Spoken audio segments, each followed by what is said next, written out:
Man, you've got to show gratitude for every little thing you have. When you put your eyes on the right things, you have eternal energy flowing through you. It is so easy for you and I to settle where we are and forget that the future awaits us. It's so easy to settle with what we have and never to think if there is more in the future.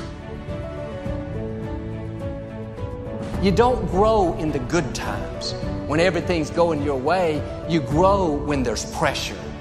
You feel like being sour, but you choose to be happy.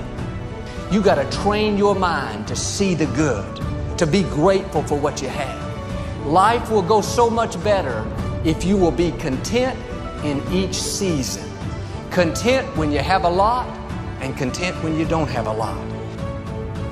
I can't change what I did yesterday, but I can change what I'm going to do today. Some of you need to stop whining about yesterday. Stop putting yourself down. Stop criticizing yourself. Stop mistreating yourself. Begin to treat yourself as something that's very precious. Affirm, I am healthy, happy, and whole. Love yourself and heal your life. Forgive the past, move on, and live in today.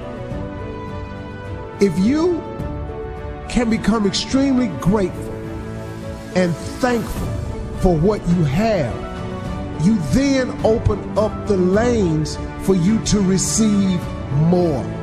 And if you can't see anything beautiful about yourself, get a better mirror. Look a little closer, stare a little longer. We become what we believe. You don't become what you wish for or what you want. You become what you really believe in your heart you deserve and you're worthy of. Anchor your life in your future, and that'll give you the power to move forward. Forget about the past. We all have regrets. We can't live our lives constantly going over the regrets and the failures and the guilt and the shame. You cannot have a wonderful today if you're holding on to the misery of the past, or even the good of the past, or you're terrified of the future. If you will change, everything will change for you. You don't have to change what's outside. All you've got to change is what's inside. To have more, you simply have to become more. In order to work at solving these things called problems in your life, you have to change your mind. What could you give up? I want to challenge you to think about this week. What could you give up? An hour of TV a week? What could you give up in order to make more time for the things that matter in life? If we make right choices, we will eventually get right results. I want to tell you something, attitude.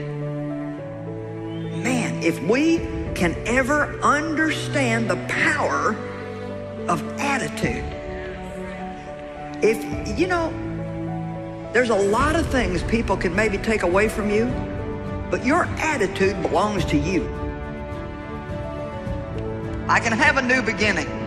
I can do hard things. I can lose the weight I need to lose. I can get my health back. I can get in good shape. I can get my house cleaned up. I can get out of debt.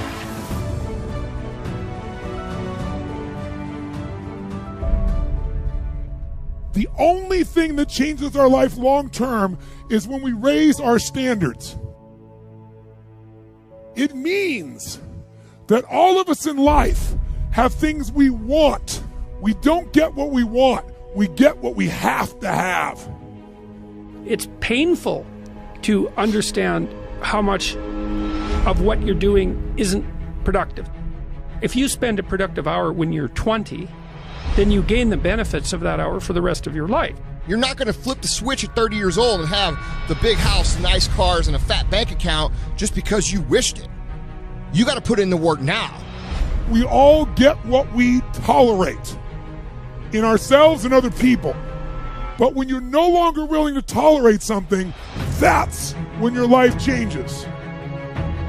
Everybody really lives the same thing. They live the same 24 hours. It's just that some people, their results are different because of the way they use their 24 hours.